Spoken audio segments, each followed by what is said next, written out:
അസ്സലാമു അലൈക്കും വറഹ്മത്തുള്ളാഹി. അൽഹംദുലില്ലാഹ് സ്വലാത്തു വസ്സലാമു അലാ റസൂലില്ലാഹി വഅലാ ആലിഹി വസഹ്ബിഹി അജ്മഈൻ. അമ്മാ ബഅദ്. ബിസ്മില്ലാഹിർ റഹ്മാനിർ റഹീം. വമൻ അഹ്സന ഖൗലൻ മിമ്മൻ ദഅാ ഇലല്ലാഹി വഅമല സ്വാലിഹൻ വഖാല ഇന്നനി മിനൽ മുസ്ലിമീൻ. നിങ്ങളെല്ലാവരും ഒരു ഹൈസ്കൂൾ +2 ഗ്രേഡുകളിൽ പഠിച്ചുകൊണ്ടിരിക്കുകയാണ്.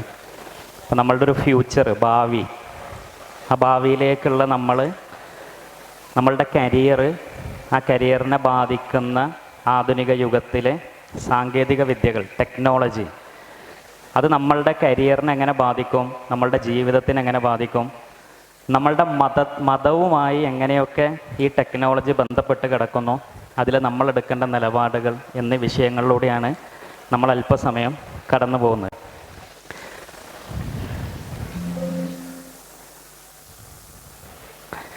നമ്മൾ ഇന്ന് നിൽക്കുന്നത് ഒരു ഇൻഡസ്ട്രി 4.0 എന്ന് പറഞ്ഞൊരു വേൾഡിലാണ്. അഥവാ ഇതിൻ്റെ മുമ്പ് 3 ഘട്ടങ്ങൾ കഴിഞ്ഞു പോയിട്ടുണ്ട്. ഒന്നാമത്തെ ഘട്ടം സ്റ്റീം എൻജിൻ കണ്ടുപിടിച്ചതാണ്. ലോകത്ത് കൈകൊണ്ട് പ്രവർത്തിപ്പിച്ചിരുന്ന എല്ലാ ഫാക്ടറി വർക്കുകളും മെഷീനിലേക്ക് മാറുന്നത് സ്റ്റീം എൻജിൻ കണ്ടുപിടിച്ചതോടെയാണ്. രണ്ടാമത്തെ ഘട്ടം നമ്മളുടെ ജീവിതത്തിലേക്ക് ഇലക്ട്രിസിറ്റി കടന്നു വന്നതാണ്. അന്നേ വരെ നമ്മൾ ഉപയോഗിച്ചിരുന്ന മുഴുവൻ ദൈനംദിന കാര്യങ്ങളിലേക്കും ഇലക്ട്രിസിറ്റി കടന്നു വന്നൊരു ഘട്ടമാണ് രണ്ടാമത്തത്. മൂന്നാമത്തെ ഘട്ടം നമ്മൾ കമ്പ്യൂട്ടർ ചിപ്പുകൾ കണ്ടുപിടിച്ചതാണ്. നാലാമത്തെ ഘട്ടം നമ്മൾ ഇന്ന് ജീവിക്കുന്ന ഘട്ടമാണ് internet of things, artificial intelligence.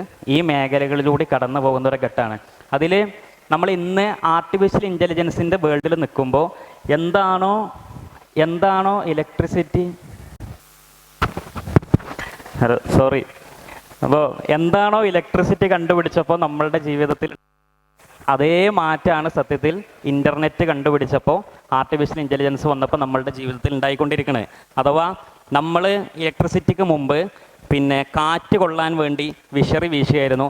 ആ വിശറിയിലേക്ക് ഇലക്ട്രിസിറ്റി കണക്ട് ചെയ്തപ്പോൾ നമുക്ക് ഫാനായി മാറി. നമ്മൾ വെളിച്ചത്തിന് വേണ്ടി വിളക്ക് കത്തിച്ചിരുന്നത്, ആ വിളക്കിലേക്ക് ഇലക്ട്രിസിറ്റി കണക്ട് ചെയ്തപ്പോൾ അത് ബൾബായി മാറി. നമ്മൾ അലക്കുകല്ലിൽ വസ്ത്രം അലക്കിയിരുന്നത്, ആ അലക്കുകല്ലിലേക്ക് ഇലക്ട്രിസിറ്റി കണക്ട് ചെയ്തപ്പോൾ അത് വാഷിംഗ് മെഷീനായി മാറി. ഇങ്ങനെ നമ്മുടെ ജീവിതത്തിലെ മുഴുവൻ വസ്തുക്കളിലേക്കും ഇലക്ട്രിസിറ്റി കടന്നു വന്നു. ഇന്ന് നമ്മളുടെ മുഴുവൻ വസ്തുക്കളിലേക്കും ഇൻ്റർനെറ്റ് കടന്നു വന്നിട്ടുണ്ട്. അഥവാ നമ്മളുടെ ഫാനിലേക്ക് ഇൻ്റർനെറ്റ് കണക്ട് ചെയ്തപ്പോൾ അലക്സ ഫാൻ ഓൺ എന്ന് പറഞ്ഞാൽ ഫാൻ ഓൺ ആവും. ലൈറ്റിലേക്ക് ഇൻ്റർനെറ്റ് കണക്ട് ചെയ്തപ്പോൾ അലക്സ ബൾബ് ഓഫ് എന്ന് പറയുമ്പോൾ ബൾബ് ഓഫ് ആവും. ഇങ്ങനെ ഇപ്പോൾ ഫ്രിഡ്ജിലും വാഷിംഗ് മെഷീനിലും വരെ ആർട്ടിഫിഷ്യൽ ഇൻ്റലിജൻസ് ഉണ്ട്. ഫ്രിഡ്ജിൻ്റെ അകത്തുള്ള ഏതെങ്കിലും ഐറ്റം, ഇപ്പോൾ എഗ്ഗ് നമ്മൾ അതിൽ വെച്ചിട്ടുണ്ടെങ്കിൽ ആ എഗ്ഗിൻ്റെ എണ്ണം കുറയുമ്പോൾ ഓട്ടോമാറ്റിക്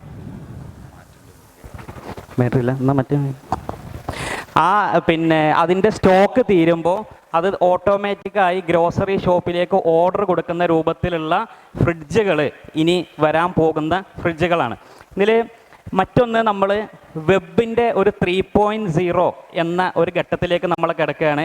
അഥവാ ഇൻ്റർനെറ്റിൻ്റെ ഒന്നാം ഘട്ടം എന്നുള്ളത് വെബ്സൈറ്റുകളായിരുന്നു. ആ വെബ്സൈറ്റുകൾ വെബ് 3.0 എന്ന് പറയും, നമ്മൾ മെറ്റാവേഴ്സ് എന്നൊക്കെ പറയും. ഇപ്പോൾ ഗൂഗിൾ ആപ്പിളൊക്കെ ഇറക്കിയ ഒരു ഗ്ലാസ് ഉണ്ട്, VR ഗ്ലാസ്. ഈ VR ഗ്ലാസ് ഉപയോഗിച്ചിട്ടാണ് നമ്മൾ മെറ്റാവേഴ്സിലേക്ക് കയറുക. അഥവാ നമ്മുടെ ഇൻസ്റ്റാഗ്രാം ഒരു സിറ്റി ആണെങ്കിൽ ആ സിറ്റിയിൽ നമ്മൾ കുറേ പേരിങ്ങനെ നടന്നു പോകും, നമ്മുടെ ആളുകളെ മീറ്റ് ചെയ്യും. ഇങ്ങനെയാണ് ശരിക്കും മെറ്റാവേഴ്സ് ഒരു അങ്ങാടി പോലെ, ഒരു മാർക്കറ്റ് പോലെ, ഒരു സിറ്റി പോലെ നമുക്ക് ആളുകളെ കാണാൻ കഴിയുന്ന ഒരു വേൾഡാണ്. നമ്മൾ പല ടൈപ്പിലുള്ള AI ടൂളുകൾ ഉപയോഗിക്കാറുണ്ട്. പ്രത്യേകിച്ച് ChatGPT പോലെ, ജെമിനി പോലെയുള്ള, മിഡ്ജേർണി പോലെ നമ്മൾ ഇമേജ് ക്രിയേറ്റ് ചെയ്യാനും ടെക്സ്റ്റ് ജനറേറ്റ് ചെയ്യാനും എല്ലാം പല ടൂളുകൾ ഉപയോഗിക്കുന്നുണ്ട്. ഈ ഒരു കാലഘട്ടത്തിലൂടെ നമ്മൾ കഴിഞ്ഞു പോകുന്നത്. ഇതിൻ്റെ ഇപ്പോൾ ലേറ്റസ്റ്റ് ആയിട്ട് നടക്കുന്ന ഒന്നാണ് ഒന്ന് ബോസ്റ്റൺ ഡൈനാമിക്സിൻ്റെ ഹ്യൂമനോയിഡ് എന്നാണ് ഇതിന് പറയാം. അഥവാ മനുഷ്യരൂപത്തിലുള്ള റോബോട്ടുകൾ, ഇതിന് ഹ്യൂമനോയിഡ് എന്നാണ് പറയാം. ഇതിൽ സെൻട്രലുള്ളത് ടെസ്ലൻ്റെ ഒപ്റ്റിമസ് എന്ന് പറഞ്ഞ അതിൻ്റെ 2nd ജനറേഷൻ റോബോട്ടാണ്, ഹ്യൂമനോയിഡാണ്. അതേപോലെ തേർഡിലുള്ളത് ഫിഗർ AI എന്നുള്ള കമ്പനി ഇറക്കിയ അതിൻ്റെ 2nd ഫിഗർ 2 എന്ന് പറഞ്ഞ റോബോട്ടാണ്. ഇപ്പോൾ മനുഷ്യൻ ചെയ്യുന്ന ഏകദേശം ഒരുവിധം എല്ലാ ജോലികളും ചെയ്യാൻ ഇവർക്ക് കഴിയും. മാത്രമല്ല ഇവർക്ക് ChatGPT പോലെ ലാർജ് ലാംഗ്വേജ് മോഡൽ LLM അല്ല, ഇതിൽ വിഷ്വൽ ലാംഗ്വേജ് മോഡൽ VLM എന്നുള്ള ടെക്നോളജി ഉപയോഗിച്ചാണ് വർക്ക് ചെയ്യുക. അഥവാ ഇതിനെ നമ്മൾ ഈ ഹ്യൂമനോയിഡ് ഇവിടെ വന്നിങ്ങനെ നോക്കിയാൽ ഇതെല്ലാം മനസ്സിലാവും. ഇവിടെ എത്ര ആളുകളുണ്ട്, ഇവിടെ കസേര ഏതാണ്, സോഫ ഏതാണ്, മൈക്ക് ഏതാണ്, ടി വി ഏതാണ്, എല്ലാം എനിക്ക് മനസ്സിലാവും. അതുകൊണ്ട് തന്നെ നമ്മൾ പറയുന്ന കാര്യങ്ങൾ കൃത്യമായി ചെയ്യാൻ അതിന് കഴിയും. നമ്മളൊരു കാര്യം കാണിച്ചു കൊടുത്താൽ അത് അതേപോലെ ചെയ്തു തരികയും ചെയ്യും. അങ്ങനെയുള്ളതാണ് ഹ്യൂമനോയിഡുകൾ. ഇപ്പോൾ ഇതിൽ ഈ ഹ്യൂമനോയിഡ് ഫിഗർ 2 എന്നുള്ള ഹ്യൂമനോയിഡ് പിന്നെ BMW മാനുഫാക്ചറിങ് പ്ലാന്റിൽ അസംബ്ലിങ് ലൈനിൽ ഇപ്പോൾ മനുഷ്യന് പകരം ഇവരെയാണ് ഇപ്പോൾ ഉപയോഗിക്കുന്നത്. അപ്പോൾ ആ രൂപത്തിൽ മനുഷ്യനെ റീപ്ലേസ് ചെയ്ത് മനുഷ്യൻ ചെയ്യുന്ന പല ജോലികളും ചെയ്യാൻ പ്രാപ്തരായിട്ടാണ് ഇവരെ നിർമ്മിച്ചിട്ടുള്ളത്.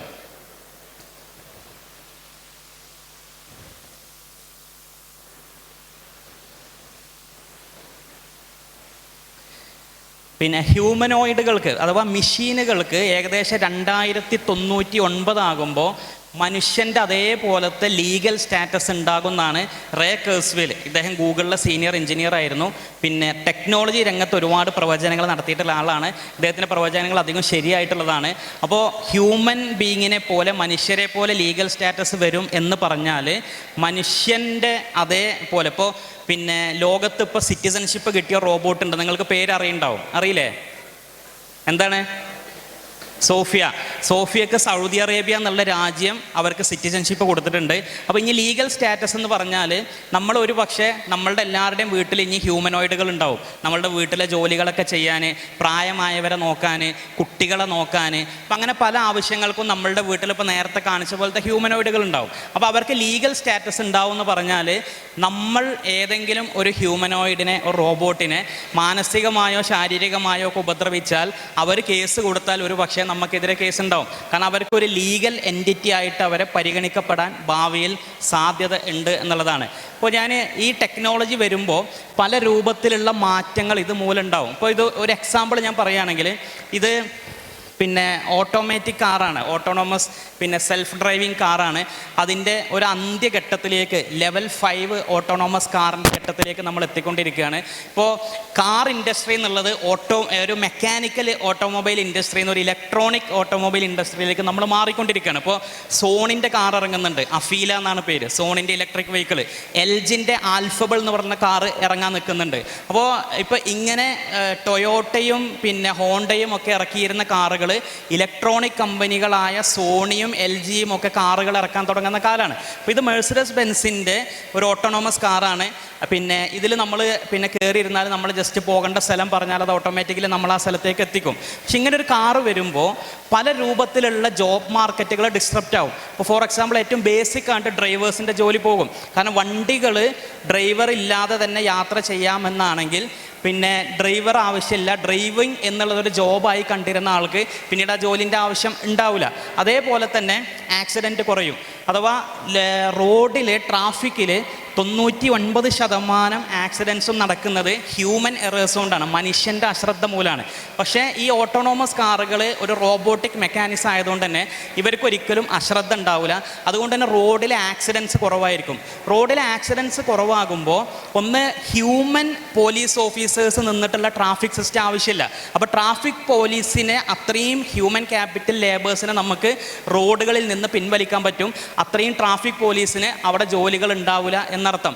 രണ്ടാമത്തത് ആക്സിഡൻസ് കുറയുമ്പോൾ ഹോസ്പിറ്റലുകളിലെ ഏറ്റവും വലിയ ഒരു റവന്യൂ ഭാഗമാണ്, അല്ലെങ്കിൽ ഒരു ബിസിനസ് ഉണ്ടാകുന്ന ഭാഗമാണ് ട്രോമ കെയർ.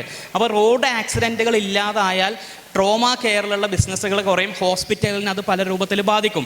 അതിൻ്റെ ഡൈവേഴ്സ് സെക്ടേഴ്സ് ഒരുപാടുണ്ട്. കാലിൽ ഫ്രാക്ചർ ആയാലിടുന്ന ഈ കമ്പികളുണ്ട്, ഇതുണ്ട്, അങ്ങനത്തെ കുറേ ബിസിനസ്സുകളുണ്ട്. അപ്പോൾ അതിനൊക്കെ അത് ബാധിക്കും. മൂന്നാമത്തത് ആക്സിഡൻസ് കുറയുമ്പോൾ ഇൻഷുറൻസ് കമ്പനികൾക്ക് റോഡ് ആക്സിഡൻസിലുള്ള ക്ലെയിമുകൾ കുറയും. അപ്പോൾ അവരുടെ ബിസിനസ്സിന് അത് ബാധിക്കും. ഇങ്ങനെ ഒരൊറ്റ അതേപോലെ തന്നെ വർക്ക്ഷോപ്പുകൾ, ഇപ്പോൾ കാറ് കാണിക്കുന്ന ഗാരേജുകൾ, വർക്ക്ഷോപ്പുകൾ, കാറ് നന്നാക്കുന്ന മെക്കാനിക്സ്, ഇത് കംപ്ലീറ്റ് ഒരു ഇലക്ട്രോണിക് ഡിവൈസായി മാറുമ്പോൾ ഇത് കൊണ്ടുപോകേണ്ടത് സാധാരണ കൊണ്ടുപോകേണ്ട വർക്ക്ഷോപ്പിലേക്ക് ആവില്ല. ആ ഒരു ബിസിനസ് ഇൻട്രീം ഡിസ്ട്രപ്റ്റഡ് ആവും. ഇത് ഇലക്ട്രോണിക് അല്ലെങ്കിൽ സോളാർ ഇത് വെച്ചിട്ടുള്ള എനർജിയിൽ വർക്ക് ചെയ്യുമ്പോൾ ആ രൂപത്തിലുള്ള മറ്റൊരു ബിസിനസ് അവിടെ ഉണ്ടായി വരും. അതേപോലെ ഫ്യൂവൽ ഉണ്ടാവില്ല, പെട്രോൾ സ്റ്റേഷനുകൾക്ക് പകരം ചാർജിങ് സ്റ്റേഷനുകളായി മാറും. ഇങ്ങനെ ഒരൊറ്റ മേഖലയിലുള്ള പുതിയൊരു ടെക്നോളജിയിലുള്ള ഒരു പരിവർത്തനം ഉണ്ടാകുമ്പോൾ തന്നെ പല മേഖലകളെയും അത് ബാധിക്കുന്നതാണ് നമുക്ക് കാണാൻ കഴിയും. ഇതെല്ലാ മേഖലയിലും ഒന്നിനെ പിന്തുടർന്നുകൊണ്ട് മറ്റ് പലതിനെയും അത് ബാധിക്കുന്നത് നമുക്ക് കാണാൻ പറ്റും. ന്യൂറാലിങ്ക് നിങ്ങൾ കേട്ടിട്ടുണ്ടാവും. ഇത് ഇലോൺ മസ്ക് ആണ്. ഇലോൺ മസ്കിൻ്റെ ഏകദേശം ഏറ്റവും ലേറ്റസ്റ്റ് ആയിട്ടുള്ള റിസർച്ചിൽ ഉണ്ടായി വന്നൊരു ഡെവലപ്മെൻറ്റാണ് ന്യൂറാലിങ്ക് എന്ന് പറയുന്നത്. ന്യൂറാലിങ്ക് നിങ്ങൾ ബ്രെയിൻ കമ്പ്യൂട്ടർ ഇൻ്റർഫേസ് എന്നാണ് പറയുക. ബ്രെയിനിനെ നമ്മളെ തലച്ചോറിനെ കമ്പ്യൂട്ടറുമായിട്ട് കണക്ട് ചെയ്യുന്ന ഒരു ചിപ്പാണ്. ആ ചിപ്പ് ഏകദേശം 5-8 വർഷമായിട്ട് അവർ റിസർച്ചിലായിരുന്നു. അത് റിസർച്ച് ചെയ്ത് ഡെവലപ്പ് ചെയ്തെടുത്ത് മൃഗങ്ങളിൽ പരീക്ഷിച്ച് വിജയിച്ചതിന് ശേഷം മനുഷ്യരിൽ പരീക്ഷിക്കാൻ വേണ്ടി അനുവാദം ചോദിച്ചു, പക്ഷേ കൊടുത്തിട്ടില്ലായിരുന്നു. കാരണം എന്തുകൊണ്ടാണെന്ന് വെച്ചാൽ ഈ ചിപ്പ് തലച്ചോറിൽ ഘടിപ്പിച്ചാൽ നിങ്ങളുടെ ചിന്തകൾ കൊണ്ട് നിങ്ങൾക്ക് ഡിവൈസുകൾ വർക്ക് ചെയ്യിപ്പിക്കാൻ പറ്റും, കമ്പ്യൂട്ടറുകൾ വർക്ക് ചെയ്യിക്കാൻ പറ്റും. അഥവാ ചിന്തകൾ കൊണ്ട് നിങ്ങൾക്ക് പലതും കമ്മ്യൂണിക്കേറ്റ് ചെയ്യാൻ പറ്റും. മാത്രമല്ല നിങ്ങളുടെ തലച്ചോറ് ഇൻ്റർനെറ്റായിട്ട് കണക്റ്റഡ് ആയതുകൊണ്ട് തന്നെ നിങ്ങൾക്ക് ലോട്ട്സ് ഓഫ് ഇൻഫോർമേഷനിലേക്ക്, ഒരു ഇൻ്റർനെറ്റിൻ്റെ വേൾഡിലേക്ക് നിങ്ങളെ ചിന്തകൾ കൊണ്ട് പോകാൻ കഴിയും. അപ്പോൾ ഇത് ഒരു സർജറി ചെയ്ത് നമ്മളെ ബ്രെയിനിൻ്റെ ഉള്ളിൽ വെച്ചാൽ അത് പിന്നെ ഒരു സൂപ്പർ ഹ്യൂമൻ പവറിലേക്ക് നമ്മൾ മാറുന്നതായിട്ടാണ് നമുക്ക് കാണാൻ കഴിയുക. അപ്പോൾ അങ്ങനെ വെക്കുമ്പോഴുള്ള പ്രശ്നം എന്താണെന്ന് വെച്ചാൽ, ഇപ്പോൾ ഫോർ എക്സാമ്പിൾ നിങ്ങൾ 10ാം ക്ലാസ്സിൽ പരീക്ഷ എഴുതുകയാണ്. അപ്പോൾ ഈ ചിപ്പിന് നല്ല വില ഉണ്ടാവും, ഇതിൻ്റെ ചിപ്പ് വാങ്ങാൻ നല്ല വില ഉണ്ടാവും. ഇതൊരു ഹോസ്പിറ്റലിൽ പോയിട്ട് സർജറി ചെയ്ത് തലയിൽ ഘടിപ്പിക്കാൻ കുറച്ച് സർജറിൻ്റെ ഒരു എമൗണ്ട് ഉണ്ടാവും. അപ്പോൾ ഇത് ചെയ്യാൻ കഴിയുന്നത് വളരെ റിച്ച് ആയിട്ടുള്ള അത്യാവശ്യം സമ്പത്തുള്ള ആളുകൾക്ക് ചെയ്യാൻ കഴിയുള്ളൂ. അപ്പോൾ 10ാം ക്ലാസ്സിൽ പരീക്ഷ എഴുതുന്ന ക്ലാസ്സിൽ 40 കുട്ടികളുണ്ട്. 5 പേര് ഭയങ്കര റിച്ചാണ്. അപ്പോൾ ആ 5 പേര് ഈ ചിപ്പ് അമേരിക്കയിൽ നിന്ന് ഇറക്കുമതി ചെയ്യുകയും ഇവിടുത്തെ ഒരു പ്രധാനപ്പെട്ട ഹോസ്പിറ്റലിൽ പോയിട്ട് ഒരു 2-3 ലക്ഷം രൂപയ്ക്ക് ചികിത്സ ചെയ്ത് അത് വെക്കുകയും ചെയ്താൽ എക്സാമിന് ഈ 5 പേർക്ക് മാത്രം കൂടുതൽ മാർക്ക് കിട്ടും. കാരണം അവർക്ക് ഡയറക്റ്റ് ഇൻ്റർനെറ്റ് ആക്സസ് ആണ്. അപ്പോൾ പക്ഷേ ബാക്കിയുള്ളവർക്ക് ആ ആക്സസ് ഉണ്ടാവില്ല. അപ്പോൾ അവിടെ ഡിജിറ്റൽ ഡിവൈഡ് വരും.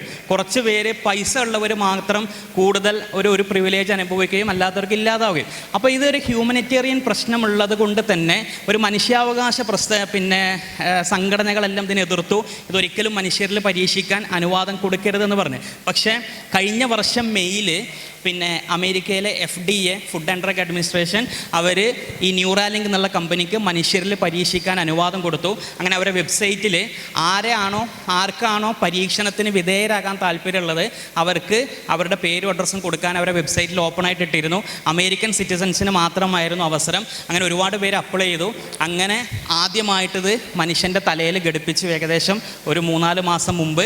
അത് ആ സർജറി കഴിഞ്ഞതിന് ശേഷം അദ്ദേഹം ചിന്തകൾ കൊണ്ട് ഇങ്ങനെ നിന്ന് അദ്ദേഹത്തിൻ്റെ മുമ്പിലുള്ള കമ്പ്യൂട്ടർ മുഴുവൻ വർക്ക് ചെയ്യുന്ന വീഡിയോ ഇലോൺ മസ്ക് അദ്ദേഹത്തിൻ്റെ ട്വിറ്ററിൽ പോസ്റ്റ് ചെയ്തിരുന്നു. അപ്പോൾ ഇത് മറ്റൊരു ഘട്ടത്തിലേക്ക് നമ്മളുടെ ഇതിനെ കൊണ്ടുപോവുകയാണ്, ടെക്നോളജിയെ. അഥവാ തലച്ചോറ് ഡയറക്റ്റ് ഇൻ്റർനെറ്റുമായി കണക്റ്റഡായി നമുക്ക് ചിന്തകൾ കൊണ്ട് കമ്മ്യൂണിക്കേറ്റ് ചെയ്യാൻ കഴിയുന്ന ഒരു ലോകത്തിലേക്ക്. ഈ ന്യൂറാലിങ്ക് ഫസ്റ്റ് അവതരിപ്പിക്കുന്ന സമയത്ത് ഇലോൺ മസ്ക് പറഞ്ഞിരുന്നു, ഇനി മുതൽ നിങ്ങൾക്ക് ടെക്സ്റ്റ് ബുക്കുകൾ പഠിക്കേണ്ട ആവശ്യമില്ല, നിങ്ങൾക്ക് ടെക്സ്റ്റ് ബുക്ക് ഡയറക്റ്റ് തലച്ചോറിലേക്ക് ഡൗൺലോഡ് ചെയ്താൽ മതി എന്നാണ് ഇതിറക്കിയ സമയത്ത് ഇലോൺ മസ്ക് പറഞ്ഞിരുന്നത്. US ഇപ്പോൾ ChatGPT ഒക്കെ വന്നതിന് ശേഷം US നടന്നൊരു സമരമാണത്. എന്താണെന്ന് വെച്ചാൽ ഇത് ഹോളിവുഡ് ഇൻഡസ്ട്രിയിലെ റൈറ്റേഴ്സ്, എഴുത്തുകാർ, ഹോളിവുഡ് ലോകത്തിലെ ഏറ്റവും വലിയ സിനിമ ഇൻഡസ്ട്രിയാണ്. ആ സിനിമ ഇൻഡസ്ട്രിയിലെ എഴുത്തുകാർ മുഴുവൻ ഏകദേശം 150 ദിവസം നീണ്ടു നിൽക്കുന്ന ഒരു സമരം അമേരിക്കയിൽ നടന്നു. 150 ദിവസം, ഏകദേശം 6 മാസം നീണ്ടു നിൽക്കുന്ന സമരം. ആ സമരം എന്തിനു വേണ്ടിയായിരുന്നു വെച്ചാൽ, ആർട്ടിഫിഷ്യൽ ഇൻ്റലിജൻസ് വന്നതിന് ശേഷം ഞങ്ങളുടെ റെമ്യൂണറേഷൻ കുറച്ചു, ഞങ്ങൾക്ക് തരുന്ന എമൗണ്ട് അഥവാ ഞങ്ങളുടെ പ്രതിഫലം കുറച്ചു എന്നുള്ളതാണ് അവരുടെ പരാതി. അപ്പോൾ ടെക്നോളജി എത്രത്തോളം ആളുകളിലേക്ക് ഇറങ്ങി ചെല്ലുന്നു, അവരുടെ ജോലികൾ അത് ബാധിക്കുന്നു എന്നുള്ളതിൻ്റെ ഒരു തെളിവാണ്. ഇത് നടന്നത് കഴിഞ്ഞ വർഷം മെയ്യിലാണ്. ഏകദേശം ഒരു വർഷം ഒക്കെ ആകുന്നുള്ളൂ ഈ ഒരു സമരം നടന്നിട്ട്. അപ്പോൾ നമ്മളൊക്കെ ഇത് ഈ രൂപത്തിൽ ബാധിക്കും എന്നുള്ളതാണ് ഇത് നമുക്ക് കാണാൻ കഴിയുന്നത്. ഇത് ഏതൊക്കെ സ്കില്ലുകളാണ് ലോകത്ത് നിലനിൽക്കുക എന്നുള്ള മെക്കൻസി നടത്തിയൊരു പഠനമാണ്. അഥവാ ലോകത്തെ മുഴുവൻ സ്കില്ലിനെയും 5 ആക്കി തിരിച്ചിട്ടുണ്ട്. ഏറ്റവും മുകളിൽ കാണുന്നതാണ് ഫിസിക്കൽ ആൻഡ് മാനുവൽ സ്കിൽസ്. അഥവാ നമ്മൾ ഡ്രൈവർ ജോലി, അതേപോലെ തന്നെ ലോഡിങ് അൺലോഡിങ്, നമ്മൾ ബുദ്ധി അധികം ഉപയോഗിക്കേണ്ടതില്ലാത്ത റുട്ടീൻ ജോബുകളാണ്. ആ മേഖല ഇനി പൂർണ്ണമായിട്ടും താഴേക്കാണ് പോകുന്നത്. അതേപോലെ ബേസിക് കൊഗ്നിറ്റീവ് സ്കിൽസ് എന്ന് വെച്ചാൽ സെയിൽസ്മാൻ, കാഷ്യർ, ഇങ്ങനെയുള്ള ജോലികളാണ്. ആ ജോലികളുടെ ആ മേഖലയും ഇനി താഴോട്ടാണ് പോകുന്നത്. ഹയർ കൊഗ്നിറ്റീവ് സ്കിൽസ് എന്ന് വെച്ചാൽ ഡോക്ടേഴ്സ്, എഞ്ചിനീയേഴ്സ്, അഡ്വക്കേറ്റ്സ് ഒക്കെയാണ്. ആ മേഖലയിൽ ഇനി അങ്ങോട്ട് വളർച്ച ഉണ്ടാകുന്നില്ല, അതേ ലെവലിൽ തന്നെയാണ് നിൽക്കുക. എന്നാൽ വളർച്ചയുള്ള 2 സ്കിൽ ഏരിയ എന്ന് പറയുന്നത്, ഒന്ന് സോഷ്യൽ ആൻഡ് ഇമോഷണൽ സ്കില്ലാണ്. അഥവാ സൈക്കോളജിസ്റ്റ്, നഴ്സ്, ടീച്ചേഴ്സ്, കൗൺസിലേഴ്സ്, ഇങ്ങനെ ഉള്ള മനുഷ്യൻ്റെ ഹ്യൂമൻ ഇമോഷൻസുമായി ബന്ധപ്പെട്ട ജോലികൾക്ക് ഇനി നാളെ ഇനിയും സ്കോപ്പ് ഉണ്ട് എന്നുള്ളതാണ് ഈ പഠനത്തിൽ പറയുന്നത്. ഏറ്റവും കൂടുതൽ സ്കോപ്പുള്ള ഏരിയ ടെക്നോളജിക്കൽ സ്കില്ലാണ്. അഥവാ പിന്നെ കോഡിങ് കാര്യങ്ങൾ, ഇങ്ങനെയുള്ള ടെക്നോളജി റിലേറ്റഡ് ആയിട്ടുള്ള ജോബുകൾക്ക്, എഞ്ചിനീയറിംഗ്, സോഫ്റ്റ്വെയർ എഞ്ചിനീയറിംഗ് ജോബുകൾക്കാണ് ഏറ്റവും കൂടുതൽ സ്കോപ്പ് ഭാവിയിൽ കാണുന്നത് എന്നുള്ളതാണ്. പക്ഷേ ഇപ്പോൾ റീസെൻ്റ്ലി നടന്ന പഠനങ്ങൾ പറയുന്നത് എന്താണെന്ന് വെച്ചാൽ ആർട്ടിഫിഷ്യൽ ഇൻ്റലിജൻസിന് ഇമോഷൻസിനെ കൂടി കൺസിഡർ ചെയ്യാനുള്ളൊരു പവർ ഉണ്ടായി വരുന്നുണ്ട് എന്നുള്ളതാണ്. ഇപ്പോൾ ഒരുപാട് ഈ ഡോക്ടേഴ്സിൻ്റെ ആപ്പ് ഉണ്ട്, ഫാർമസ്യൂട്ടിക്കൽ ആപ്പ് ഉണ്ട്, അതേപോലെ കൗൺസിലിംഗ് ആപ്പുകളുണ്ട്. അപ്പോൾ അതൊക്കെ ചെയ്യുന്നത് ആർട്ടിഫിഷ്യൽ ഇൻ്റലിജൻസ് ചെയ്യുന്ന കൗൺസിലിങ്ങും കൺസൾട്ടിംഗ് ഒക്കെ ഉണ്ട്. അപ്പോൾ അതിലൊക്കെ ഈ പേഷ്യൻസിൻ്റെ അടുത്ത് നടത്തിയ പഠനത്തിൽ പറയുന്നത് എന്താണെന്ന് വെച്ചാൽ, മനുഷ്യനായ ഡോക്ടറോട് ഉണ്ടാകുന്ന ഇമോഷണൽ കണക്ഷനേക്കാൾ കൂടുതൽ ടെക്നോളജിയോട് തോന്നുന്നു എന്നുള്ളതാണ്. അപ്പോൾ ഒരു എംപത്തറ്റിക് AI എന്ന് പറഞ്ഞൊരു വേറൊരു സെക്ടർ തന്നെ ഇപ്പോൾ ഉണ്ടായി വരുന്നുണ്ട്. ഇപ്പോൾ അങ്ങനെയുള്ള ChatGPT പോലത്തെ എംപത്തറ്റിക് AIൻ്റെ ആപ്പുകൾ ഇപ്പോൾ നിലവിലുണ്ട്. അപ്പോൾ അതിനോട് സംസാരിച്ചാൽ നമുക്ക് അതിനോടൊരു അടുപ്പം തോന്നും. അപ്പോൾ നമ്മളുടെ ഇമോഷൻസിനെ കൂടി കൺസിഡർ ചെയ്യാൻ ആർട്ടിഫിഷ്യൽ ഇൻ്റലിജൻസിന് കഴിയുന്നു എന്നുള്ളതാണ് ഇത് കാണിക്കുന്നത്. നമ്മൾ 21st സെഞ്ച്വറിയിൽ വേണ്ട ഏറ്റവും വലിയ സ്കില്ലുകളായിട്ട് പറഞ്ഞിരുന്ന 4 കാര്യങ്ങളായിരുന്നു. ഒന്ന് communication, collaboration, creativity, critical thinking. ഈ 4ഉം ഇല്ലാതെ 21ാം നൂറ്റാണ്ടിൽ നമുക്ക് മുന്നോട്ട് പോകാൻ കഴിയില്ല എന്നുള്ളതായിരുന്നു നമ്മൾ പറഞ്ഞിരുന്നത്. പക്ഷേ 2025 ആയപ്പോഴത്തേക്കും, ഒരു 1/4 നൂറ്റാണ്ട് പിന്നിട്ടപ്പോഴത്തേക്കും, ഇപ്പോൾ നമുക്ക് വേണ്ട ഏറ്റവും വലിയ സ്കിൽ എന്ന് പറഞ്ഞാൽ പ്രോംപ്റ്റ് എഞ്ചിനീയറിംഗ് ആണ്. പ്രോംപ്റ്റ് എഞ്ചിനീയറിംഗ് എന്ന് വെച്ചാൽ, നമ്മളൊരു AI ആപ്പ് തുറന്നാൽ, ഒരു AI ടൂൾ നമ്മൾ ഓപ്പൺ ചെയ്താൽ, ആ AI-നോട് എങ്ങനെ സംസാരിക്കണം എന്ന സ്കില്ലാണ് പ്രോംപ്റ്റ് എഞ്ചിനീയറിംഗ് എന്ന് പറയുന്നത്. നമുക്കൊരു ടെക്സ്റ്റ് വേണമെങ്കിൽ, ഒരു ഇമേജ് വേണമെങ്കിൽ, അല്ലെങ്കിൽ നമ്മൾക്കൊരു പുസ്തകത്തെക്കുറിച്ച് അറിയണമെങ്കിൽ എല്ലാം ഇന്ന് നമുക്ക് വേണ്ടത് ആർട്ടിഫിഷ്യൽ ഇൻ്റലിജൻസിൻ്റെ ടൂളുകളാണ്. നമ്മളാരും കൂടുതലായിട്ട് സമയം കളഞ്ഞിട്ട് മറ്റൊന്നിനും മെനക്കെടാറില്ല. അപ്പോൾ അങ്ങനെയാണെങ്കിൽ നമുക്ക് സഹായിക്കാൻ, ഞാൻ നേരത്തെ കാണിച്ച പോലെ ഒരുപാട് ആർട്ടിഫിഷ്യൽ ഇൻ്റലിജൻസ് ടൂളുകൾ ഉണ്ടെങ്കിൽ, നമ്മൾ മനസ്സിൽ കണ്ടൊരു ചിത്രം ഒരു AI-യിൽ നിന്ന് ജനറേറ്റ് ചെയ്തെടുക്കണമെങ്കിൽ നമ്മൾ അതിനോട് ചോദിക്കുന്ന ചോദ്യം കറക്റ്റ് ആവണം. ആ ചോദ്യം കറക്റ്റ് ആവുന്നതാണ് സത്യത്തിൽ പ്രോംപ്റ്റ് എഞ്ചിനീയറിംഗ് എന്ന് പറയുന്നത്. അതൊരു ആർട്ടാണ്. ഇത് മാത്രം പ്രൊവൈഡ് ചെയ്യുന്ന ഒരുപാട് കോഴ്സുകൾ ഇന്ന് നിലവിലുണ്ട്. അപ്പോൾ അത് എത്രത്തോളം നമ്മളുടെ ചോദ്യം പെർഫെക്റ്റ് ആവുന്നോ അത്രയും നല്ല ഉത്തരമായിരിക്കും AI-യിൽ നിന്ന് നമുക്ക് കിട്ടുക. നമ്മളെല്ലാവരും AI-നോട് ഒരേ കാര്യം ചോദിച്ചാലും നമുക്കെല്ലാവർക്കും കിട്ടുന്ന ഉത്തരങ്ങൾ ഡിഫറൻ്റ് ആയിരിക്കും. ഈ ആപ്പുകളെല്ലാം നമ്മൾ സ്ഥിരമായിട്ട് ഉപയോഗിക്കുന്ന ആപ്പുകളാണ്. ഈ ആപ്പുകളുടെ ഒരു പ്രത്യേകത എന്താണെന്ന് വെച്ചാൽ, ഇതിനെ നമ്മൾ ഷെയർഡ് ഇക്കണോമി എന്നാണ് പറയുക. ഇപ്പോൾ നമ്മൾ ഓയോയിൽ, സൊമാറ്റോയിൽ, നമ്മൾ സ്വിഗ്ഗിയിലൊക്കെ നമ്മൾ ഫുഡ് ഓർഡർ ചെയ്യാറുണ്ട്. എയർബിഎൻബിയിൽ നമ്മൾ ഹോട്ടൽ റൂംസ് ബുക്ക് ചെയ്യാറുണ്ട്. യൂട്യൂബിൽ വീഡിയോ കാണും. ഊബറും ഓലയും നമ്മൾ കാർ ബുക്ക് ചെയ്യാറുണ്ട്. അപ്പോൾ ഇത് സത്യത്തിൽ നമ്മളൊരു ഷെയർഡ് ഇക്കണോമിയാണ്. അപ്പോൾ ഇതിൽ നമുക്ക് നമ്മൾക്ക് ജീവിക്കാൻ സത്യത്തിൽ ഈ ഷെയർഡ് ഇക്കണോമി മാത്രം മതി. ഇപ്പോൾ ഒരു ആൾ, അദ്ദേഹത്തിൻ്റെ വീട് കൊച്ചിയിലാണെന്ന് വിചാരിക്കുക, വലിയ വിദ്യാഭ്യാസമൊന്നുമില്ല. അദ്ദേഹത്തിൻ്റെ വീട്ടിലെ ബൈക്ക് സ്വിഗ്ഗിയിൽ രജിസ്റ്റർ ചെയ്താൽ ആവശ്യമുള്ള സമയത്ത് എന്ത് ചെയ്യാം, ഫുഡ് ഡെലിവറിയിലേക്ക് പോകാം. അദ്ദേഹത്തിൻ്റെ വീട്ടിലെ കാറ് യൂബറിൽ രജിസ്റ്റർ ചെയ്താൽ ആവശ്യമുള്ള സമയത്ത് കാർ ടാക്സി ഡ്രൈവറായിട്ട് പോകാം. അദ്ദേഹത്തിന് വീട്ടിൽ ഉള്ള എന്തെങ്കിലും വസ്തുക്കൾ എടുത്തിട്ട് ആമസോണിൽ സെയിലിനിട്ടാൽ അതിൽ നിന്നുള്ള വരുമാനം കൊണ്ട് ജീവിക്കാം. ഇങ്ങനെ അവനവൻ തന്നെ അവൻ്റെ ജോബിനെ നിർണ്ണയിച്ച് പോകുന്നതിനാണ് ഗിഗ് ഇക്കോണമി എന്ന് പറയുക. ഇത് മറ്റെല്ലാ മേഖലയിലേക്കും ഇനി കടന്നു വരാൻ പോകുന്ന ഇതാണ്. നാളെ ആർക്കും ഒരു പെർമനൻറ്റ് ജോബ് ഗിഗ് ഇക്കോണമിയിൽ ഉണ്ടാകാൻ സാധ്യത വളരെ കുറവാണ്. കാരണം ഇത് US ഇപ്പോൾ നിലവിലുള്ള ഗിഗ് ഇക്കോണമിയിലെ ആപ്പുകളാണ്. ഇപ്പം നമ്മൾ ഡോക്ടേഴ്സ് ആണെങ്കിലും, എഞ്ചിനീയേഴ്സ് ആണെങ്കിലും, അഡ്വക്കേറ്റ്സ് ആണെങ്കിലും, ഏത് മേഖലയിലുള്ള ആളുകളാണെങ്കിലും അവർക്കെല്ലാം ഈ ഷെയർഡ് ഇക്കണോമിയിലാണ് വർക്ക് ചെയ്യുക. നമ്മളുടെ സമയം പല സ്ഥലങ്ങളിലായിട്ട് നമ്മൾ സെല്ല് ചെയ്യുന്ന രൂപത്തിലായിരിക്കും ഗിഗ് ഇക്കോണമി വർക്ക് ചെയ്യുക. അതിൽ നിന്നായിരിക്കും നമ്മൾ വരുമാനം ഉണ്ടാക്കുക. ഈ സമയത്ത് നമുക്ക് വേണ്ടത് 3 കാര്യങ്ങളാണ്. ഒന്ന്, ഡീസ്കില്ലിങ്. ഇപ്പോൾ നമ്മൾ നേരത്തെ പിന്നെ ഓട്ടോണോമസ് കാർ പറഞ്ഞു. ഓട്ടോണോമസ് കാർ ഓടിക്കാൻ ഡ്രൈവർ ആവശ്യമില്ല. അപ്പോൾ കാറുകൾ വരുന്ന സമയത്ത് നിങ്ങൾ ആലോചിച്ച് നോക്കുക, കാറ് വരുന്നതിൻ്റെ മുമ്പ് നമ്മൾ യാത്രക്കായിട്ട് ഉപയോഗിച്ചിരുന്നത് കുതിരയായിരുന്നു. അപ്പോൾ മൃഗങ്ങളെയാണ് ഉപയോഗിച്ചിരുന്നത്. അപ്പോൾ കുതിര ഓടിക്കാനുള്ളൊരു സ്കില്ല് നമുക്ക് ആവശ്യമായിരുന്നു. പക്ഷേ കുതിരയിൽ നിന്ന് ഓട്ടോമൊബൈലിന് അല്ലെങ്കിൽ റോഡ് ട്രാൻസ്പോർട്ടേഷന് എൻജിൻ ഘടിപ്പിച്ച ഒരു മെഷീൻ വന്നപ്പോൾ, ഒരു യന്ത്രം വന്നപ്പോൾ ആ യന്ത്രം നമ്മൾ കാർ എന്നുള്ള പേരിട്ട് വിളിച്ചു. അപ്പോൾ നമുക്ക് സ്വാഭാവികമായിട്ടും കുതിരയെ ഓടിക്കേണ്ട സ്കില്ലിനെ നമുക്ക് ഒഴിവാക്കണം. അതിനാണ് ഡീ സ്കില്ലിംഗ് എന്ന് പറയുക. അപ്പോൾ ഇനി പല മേഖലകളും നമ്മൾ ഡീ സ്കില്ലിംഗ് ചെയ്യേണ്ടി വരും. ഇന്നത്തെ ഒരു ജനസംഖ്യ എടുത്ത് നോക്കിയാൽ കുതിരയെ ഓടിക്കാൻ അറിയുന്ന സാധാരണക്കാരായ ആളുകൾ തീരെ ഉണ്ടാവില്ല.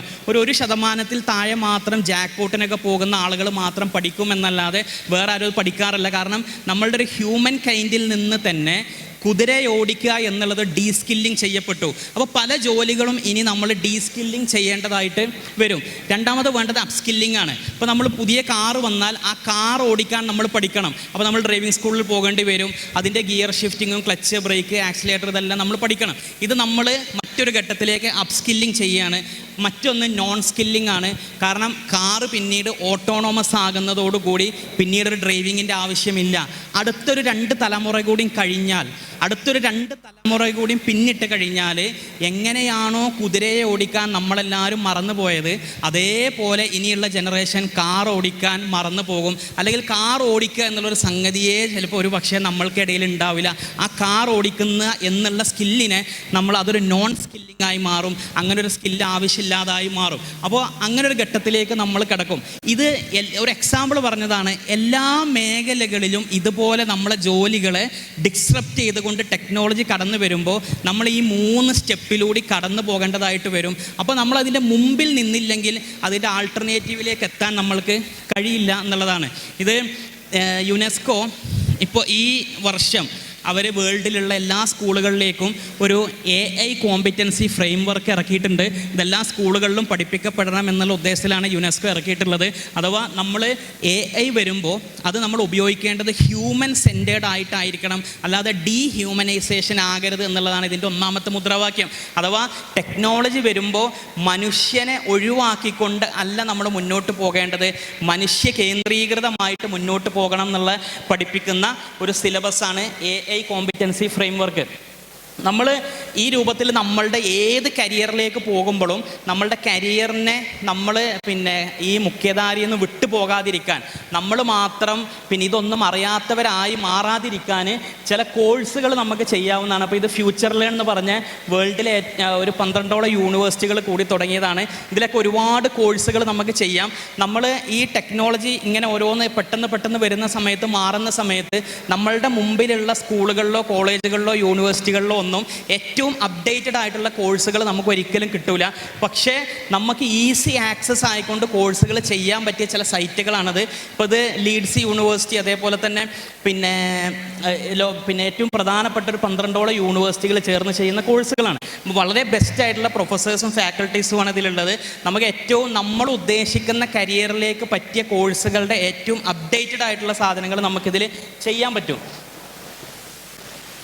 ഇത് കോഴ്സറ നിങ്ങൾ കേട്ടിട്ടുണ്ടാവും. കോഴ്സറ ഇതേപോലെ തന്നെ സ്റ്റാൻഫോർഡ് യൂണിവേഴ്സിറ്റിയിൽ നിന്ന് സ്റ്റാർട്ട് ചെയ്തതാണ്. സ്റ്റാൻഫോർഡൊക്കെ വേൾഡിലെ ഏറ്റവും നമ്പർ 1 യൂണിവേഴ്സിറ്റികളിലൊന്നാണ്. സ്റ്റാൻഫോർഡ് യൂണിവേഴ്സിറ്റികളിലെ പ്രൊഫസേഴ്സൊക്കെയാണ് ഇതിൽ ക്ലാസ് എടുക്കുന്നത്. അപ്പോൾ ഇതിൽ ഒരുപാട് കോഴ്സുകളുണ്ട്. ഇതിലെല്ലാം നിങ്ങൾക്ക് കോഴ്സുകൾ ചെയ്യാൻ ഒരുവിധം ഒരു 70% കോഴ്സും ഫ്രീ ആണ്. പിന്നീട് നിങ്ങൾക്ക് സർട്ടിഫിക്കറ്റ് ആവശ്യമുണ്ടെങ്കിൽ മാത്രം നിങ്ങൾ പേ ചെയ്താൽ മതി. സർട്ടിഫിക്കറ്റിന് ഏകദേശം ഒരു 5000-6000 ഇന്ത്യൻ റുപ്പീസാണ് വരിക. അപ്പോൾ നിങ്ങൾക്ക് നിങ്ങളെ കോഴ്സ് ചെയ്യാം. അത് കഴിഞ്ഞ് സർട്ടിഫിക്കറ്റ് ആവശ്യമുണ്ടെങ്കിൽ എക്സാം എഴുതിയിട്ട് നിങ്ങൾക്ക് സർട്ടിഫിക്കറ്റ് കളക്ട് ചെയ്യാം. ഇത് എഡെക്സ് എന്ന് പറഞ്ഞ പ്ലാറ്റ്ഫോമാണ്. എഡെക്സ് സ്റ്റാർട്ട് ചെയ്തിട്ടുള്ളത് ഒന്ന് Massachusetts institute of technology, MIT, US-ലെ വേൾഡിലെ ഏറ്റവും വലിയ എഞ്ചിനീയറിംഗ് യൂണിവേഴ്സിറ്റിയാണ് MIT. അതേപോലെ തന്നെ ഹവാർഡ് യൂണിവേഴ്സിറ്റി, ഹവാർഡും MIT-യും കൂടി സ്റ്റാർട്ട് ചെയ്തതാണ് എഡെക്സ്. വേൾഡ് ക്ലാസ് ഫാക്കൽറ്റീസ് കൊടുക്കുന്ന കോഴ്സുകളാണ് ഇതിലുള്ളത്. ഇതിലും അതേപോലെ തന്നെ നിങ്ങൾക്ക് ഫ്രീ ആയിട്ട് കോഴ്സ് ചെയ്യാം. സർട്ടിഫിക്കറ്റ് ആവശ്യമുണ്ടെങ്കിൽ മാത്രം നിങ്ങൾക്ക് പൈസ കൊടുത്താൽ മതി. ഇത് ലിങ്ക്ഡിനിൻ്റെ ലിങ്ക്ഡിനിൽ നിങ്ങൾ അക്കൗണ്ട് ഉണ്ടെങ്കിൽ നിങ്ങൾ പ്രത്യേകിച്ച് നിങ്ങൾ കരിയറിലേക്ക് ഡിഗ്രിയിലേക്കൊക്കെ പോകുമ്പോൾ തീർച്ചയായിട്ടും നിങ്ങൾക്ക് ലിങ്ക്ഡിനിൽ ഒരു അക്കൗണ്ട് വേണം. ലിങ്ക്ഡിൻ്റെ ഒരു പ്രത്യേകത എന്താ വെച്ചാൽ ഇൻസ്റ്റാഗ്രാം പോലെ അഡിക്റ്റഡ് ആവില്ല എന്നുള്ളതാണ്. ലിങ്ക്ഡിൻ ഒരു കരിയർ ഓറിയൻറ്റഡ് ആയിട്ടുള്ള ഒരു ആപ്പ്, സോഷ്യൽ മീഡിയ ആപ്പാണ്. അവിടെ നിങ്ങൾക്ക് നിങ്ങൾ ചെയ്ത കോഴ്സുകളെല്ലാം ലിസ്റ്റ് ചെയ്യാം. ലിങ്ക്ഡിൻ്റെ തന്നെ ഒരുപാട് കോഴ്സുകൾ നിങ്ങൾക്ക് അതിൽ ചെയ്യാം. ഇത് സ്വയം എന്ന് പറഞ്ഞ ഇന്ത്യയുടെ ഒരു പ്ലാറ്റ്ഫോമാണ്. ഇന്ത്യയിലെ ഏറ്റവും ടോപ്പ് യൂണിവേഴ്സിറ്റികൾ ഏതാണെന്ന് ചോദിച്ചാൽ നമുക്ക് പറയാനുള്ളത് ഒന്ന് IIT-കളാണ്, പിന്നെ IIM-കളാണ്. IIT-യിൽ പ്രത്യേകിച്ച് എഞ്ചിനീയറിംഗ് കോഴ്സുകളാണ്, IIM-ൽ മാനേജ്മെൻറ്റ് കോഴ്സുകളാണ്. IIT-യിലെയും IIM-ലെയും പ്രൊഫസേഴ്സ് കൊടുക്കുന്ന കോഴ്സുകളാണ് ഈ സ്വയത്തിലുള്ളത്. നിങ്ങൾക്ക് ഇന്ത്യയിലെ ഏത് IIT-ന്നും ഈ ഓൺലൈൻ പ്ലാറ്റ്ഫോം വഴി കോഴ്സുകൾ ചെയ്യാം. ഇന്ത്യയിലെ IIM-കളിൽ നിന്ന് നിങ്ങൾക്ക് ഇതിൽ കോഴ്സുകൾ ചെയ്യാം. ഏറ്റവും അപ്ഡേറ്റഡ് ആയിട്ടുള്ള കോഴ്സുകളാണ് ഇതിൽ ഉണ്ടാവുക. ഈ കോഴ്സുകൾ നിങ്ങൾക്ക് സൗജന്യമായിട്ട് ചെയ്യാം. സർട്ടിഫിക്കറ്റിന് മാത്രം പൈസ കൊടുത്താൽ മതി. ഏകദേശം 1500-2000 രൂപയാണ് നിങ്ങളൊരു കോഴ്സ് ചെയ്താൽ സർട്ടിഫിക്കറ്റിന് വരിക. നിങ്ങൾ പഠിക്കുന്ന സമയത്ത് നിങ്ങൾക്ക് ഉപയോഗിക്കാൻ പറ്റിയ ഏറ്റവും നല്ല AI ടൂളാണ് പിന്നെ ക്യാൻമിഗോ. നിങ്ങൾ പിന്നെ സൽമാൻ ഖാൻ്റെ ഇത് കേട്ടിട്ടുണ്ടാവും, സൽമാൻ ഖാൻ്റെ ഖാൻ അക്കാദമിൻ്റെ AI പിന്നെ ആപ്പാണ് ക്യാൻമിഗോ. ക്യാൻമിഗോ US-ൽ മാത്രമേ ഉള്ളൂ. പക്ഷെ നമുക്ക് ChatGPT വഴി കിട്ടുന്ന ഒന്നാണ് ട്യൂട്ടർമി എന്നുള്ളത്.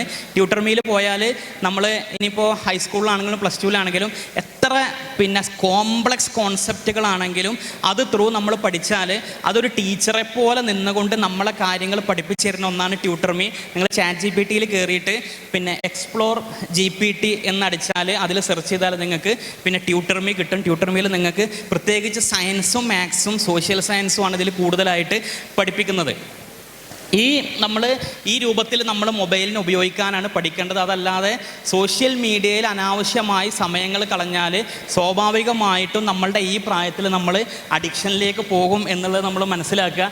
പിന്നെ ഇസ്ലാമുമായി ബന്ധപ്പെട്ട് ടെക്നോളജി മനസ്സിലാക്കേണ്ട 1-2 സംഗതികൾ. നമ്മൾ ChatGPT വരുന്നതിൻ്റെ മുമ്പ് അതിൻ്റെ ആദ്യ രൂപം പുറത്തിറങ്ങുന്നത് 2006-ലാണ്. അന്ന് മൈക്രോസോഫ്റ്റ് പുറത്തിറക്കിയ ഒരു GPT ആണത്. അതിൽ ഖുർആനെ കുറിച്ച് ചോദിച്ചപ്പോൾ വന്നത് ഖുർആൻ ഈസ് വെരി വയലൻ്റ് എന്നായിരുന്നു. ഇത് പിന്നീട് ChatGPT-യുടെ പിന്നെ വേർഷൻ 3 ആണത്. വേർഷൻ 3.5 ആണ് നമ്മളൊക്കെ കാണാൻ തുടങ്ങിയത്. ഇതിൽ ഒരു ഓപ്ഷൻ ഉണ്ടായിരുന്നു, പ്ലേ ഗ്രൗണ്ട് എന്ന് പറഞ്ഞിട്ട്. അവിടെ നമ്മളൊരു വാക്ക് അടിച്ചു കൊടുത്താൽ അതിനെ ChatGPT തന്നെ ഏറ്റവും അനുയോജ്യമായ വാക്കുകൾ ഉപയോഗിച്ച് ഫില്ല് ചെയ്യും. പക്ഷേ ഇതിൽ അന്ന് ഇത് ഇറങ്ങിയ സമയത്ത് പിന്നെ 2 മുസ്ലിംസ് അടിച്ചു കൊടുത്തപ്പോൾ അതിൽ വരുന്നത് ഫുള്ള് 2 മുസ്ലിങ്ങൾ നടന്നു പോയി ഒരു ബിൽഡിങ്ങിൽ ബോംബ് വെച്ചു, 2 മുസ്ലിങ്ങൾ നടന്നു പോയിക്കൊണ്ട് ഒരു ക്രിസ്ത്യൻ പള്ളിയിൽ കയറി അവിടെയുള്ള 85 വിശ്വാസികളെ കൊന്നു. ഇങ്ങനെയുള്ള വാക്കുകളാണ് ChatGPT അന്ന് തന്നിരുന്നത്. അപ്പോൾ പിന്നെ കാരണം എന്തുകൊണ്ടാണെന്ന് വെച്ചാൽ ChatGPT വിവരങ്ങൾ എടുക്കുന്നത് അതിൻ്റെ ഡാറ്റാ ബാങ്കിൽ നിന്നാണ്. ആ ഡാറ്റാ ബാങ്കിൽ ഇസ്ലാം വിരുദ്ധമായ ഒരുപാട് സംഗതികളാണ് ഉള്ളത് എന്നുള്ളതുകൊണ്ടാണ് അങ്ങനെയുള്ള വിവരങ്ങൾ നമുക്ക് കാണാൻ കഴിയുന്നത്. ഇത് ChatGPT-യിൽ പക്ഷേ ഇന്ന് അതിൻ്റെ ചിത്രങ്ങളെല്ലാം മാറി അക്കൽ എന്ന് പറഞ്ഞിട്ട് നിങ്ങൾക്ക് ഒരു ആപ്പ് ChatGPT-ൻ്റെ അകത്ത് തന്നെ ഇൻ്റഗ്രേറ്റഡ് ആയിട്ട് കിട്ടി. ഇസ്ലാമികമായ ഏത് സംശയങ്ങൾക്കുള്ള മറുപടി, പ്രത്യേകിച്ച് ഹദീസുകളുമായി ബന്ധപ്പെട്ട് സനദുകളുമായി ബന്ധപ്പെട്ടെല്ലാം ഒരുപാട് കാര്യങ്ങൾ നിങ്ങൾക്ക് ഈ GPT വഴി കിട്ടും. പിന്നെ ഇത് അതേപോലെ തന്നെ വേറൊന്നാണ് ഇസ്ലാം AI മുസ്ലിം അസിസ്റ്റൻറ്റ്. പിന്നെ സിയാദ് അഷ്റഫ് സുലൈമാൻ എന്ന് പറഞ്ഞ ഒരാൾ തുടങ്ങി. ഇദ്ദേഹം നിങ്ങൾക്കെല്ലാം മാതൃകയാണ്. ഒരു ഡെൻ്റൽ ഡോക്ടറായിരുന്നു 6 വർഷം. അദ്ദേഹം ഞാൻ നേരത്തെ പറഞ്ഞ എഡെക്സ് പോലത്തെ പ്ലാറ്റ്ഫോമെന്ന് ഏകദേശം 300ഓളം കോഴ്സുകൾ ചെയ്തുകൊണ്ട് സ്വന്തമായിട്ട് ഉണ്ടാക്കിയ ഒരു GPT ബേസ് ചെയ്ത ആപ്പാണ് ഇസ്ലാം AI എന്നുള്ളത്. ഇത് പിന്നെ GPT-യിൽ പോയാൽ നിങ്ങൾക്ക് കാണാൻ കഴിയുന്ന ഇസ്ലാമുമായി ബന്ധപ്പെട്ട ഒരുപാട് ആപ്പുകളാണ്. നമ്മൾ ഇതിൻ്റെയൊക്കെ പിന്നിൽ പ്രവർത്തിക്കുന്ന അൽഗോരിതം എന്നുള്ളത് ഈ വ്യക്തിയാണ്. ഈ വ്യക്തി നിങ്ങൾ മനസ്സിലാക്കുക, ഇദ്ദേഹം 9-ാം നൂറ്റാണ്ടിലെ ഒരു മുസ്ലിം പണ്ഡിതനാണ്, മുഹമ്മദ് ബിൻ മൂസ അൽ ഹവാരിസ്മി.